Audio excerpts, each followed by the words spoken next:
وصل على رسوله الكريم أما بعد أعوذ بالله من الشيطان الرجيم بسم الله الرحمن الرحيم فاشكروا لله إن كنتم إياه تعبدون وقال النبي صلى الله عليه وسلم من صام رمضان ثم أتبعه ستا من شوال كان كصيام الدهر وقال عليه الصلاة والسلام الحمد لله আমার আলোচ্য বিষয় হলো শাওয়াল মাসের ৬টি রোজার ফজিলত।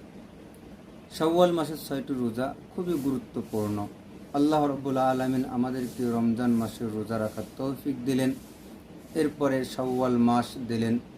রমজানের রোজা নবী আকরাম সাল্লাল্লাহু আলাইহি ওয়াসাল্লাম রাখার পরে শাওয়ালের ৬টি রোজা রাখতেন এবং সাহাবাদেরকে রাখতে বলতেন।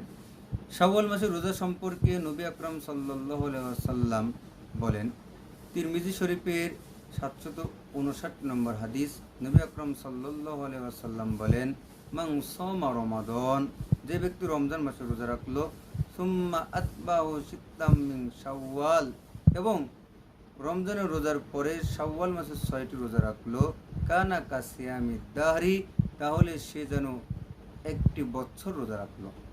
রমজানের রোজা রাখার পরে শাওয়াল মাসের ৬টি রোজা যদি আমি রাখতে পারি, তাহলে আল্লাহ রাব্বুল আলামিন আমাকে একটি বছর রোজা রাখার সওয়াব দান করবেন।